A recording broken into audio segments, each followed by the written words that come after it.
देखिए, कहा जाता है कि किसी भी राज्य को अगर विकसित होना है तो सत्ता पक्ष से ज्यादा मजबूत विपक्ष होना चाहिए।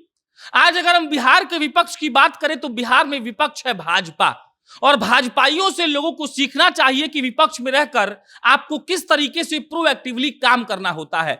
आज महागठबंधन के एक मंत्री ने इस्तीफा दे दिया, उससे एक दिन पहले उसी मंत्री का मंत्रालय बदल दिया गया, और यह सब कुछ सिर्फ इसीलिए हो पाया क्योंकि भाजपा ने इतना भयंकर प्रेशर नीतीश कुमार और तेजस्वी यादव की सरकार पर बनाया कि वो लोग ना चाहते हुए भी ये करने पर मजबूर हो गए। एक व्यक्ति जिसका नाम है सुशील मोदी, उन्होंने 2015 में 48 प्रेस कॉन्फ्रेंस 48 दिनों में किया था। आप सोचिए एक बार कि विपक्ष का एक आदमी 48 दिन में 48 प्रेस कॉन्फ्रेंस बिना किसी रोक रुकावट के रोज करता है। इसका मतलब सिर्फ यही होता है कि वो विपक्ष का मायना समझा रहे थे। सुशील मोदी के चलते ही 2015 का गठबंधन 2017 में टूटता है, और उसके बाद नीतीश जी की अंतरात्मा जग जाती है और 2017 में नीतीश जी भाजपा से गठबंधन कर लेते हैं। 2022 में नीतीश कुमार फिर चले गए हैं महागठबंधन के पास, और उसके बाद अब फिर से अगर आपको समझना है कि विपक्ष का मायना क्या होता है तो आपको देखना चाहिए सुशील मोदी को, आपको देखना चाहिए गिरिराज सिंह को, आपको देखना चाहिए संजय जायसवाल को, और आपको देखना चाहिए बिहार भाजपा के उन तमाम नेताओं को जो दिन रात एक करके सिर्फ यही नाम जप रहे हैं कि नीतीश कुमार ने जंगल राज की वापसी करवा दी है। आज नितिन नवीन का बर्थडे है। नितिन नवीन बिहार सरकार में मंत्री रह चुके हैं, 4 बार के विधायक हैं, और गिरिराज सिंह ने नितिन नवीन को विश करते हुए फेसबुक पर लिखा है कि नीतीश कुमार जी से ज्यादा बार विधायक बनने वाले नितिन नवीन जी को जन्मदिन की शुभकामनाएं। आप समझिए, ऐसा कटाक्ष कौन कर सकता है? ऐसा कटाक्ष क्यों कोई करता है? इसका सिर्फ एक ही मतलब है कि देखिए, विपक्ष का जो असली मायना है वो भाजपा से बेहतर शायद भारत की कोई भी पार्टी समझ नहीं सकी है, और ना ही अपने लोगों को समझा पाई है।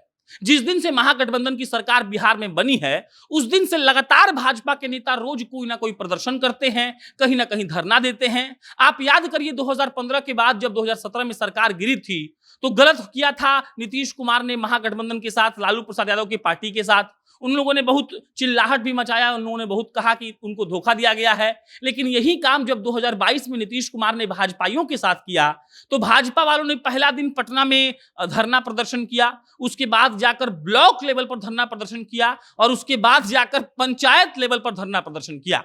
इससे आप क्या समझते हैं? इससे हम लोग ये समझते हैं कि राजनीति करने का जो तरीका भाजपा वालों के पास है वो शायद किसी के पास नहीं है।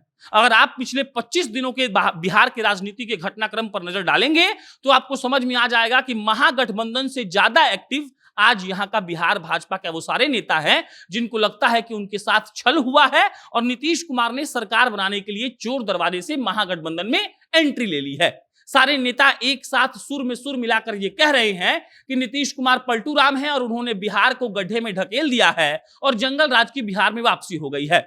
आप भाजपा के एक भी नेता का सोशल मीडिया का अकाउंट निकालकर देख लीजिए, रोज वो लोग अखबार के कटिंग को पोस्ट करते हैं और ये बताते हैं कि आज यहाँ फलना सीएसपी को लूट लिया गया, आज यहाँ ये मर्डर हो गया, आज यहाँ ये किडनैपिंग हो गया, आज इस अस्पताल में ये गलत काम इस अस्पताल में हो गया। और लगातार रोज भाजपा के सारे नेता ये साबित करने में लगे हुए हैं कि नीतीश कुमार की सरकार बेहतर तरीके से काम नहीं कर रही है, और तेजस्वी यादव की सरकार आने के बाद अब जंगल राज की वापसी हो गई है।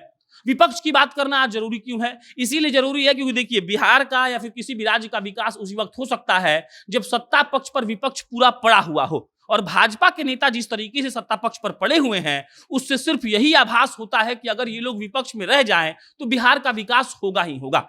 बाकी गिरिराज सिंह, सुशील मोदी और संजय जायसवाल लगातार प्रेस कॉन्फ्रेंस करके ये बताने में लगे हुए हैं कि कैसे जंगल राज की वापसी हो गई है और कैसे तेजस्वी यादव के आने के बाद लालू प्रसाद यादव के जो पुराने गुंडे थे वो फिर से जग गए हैं।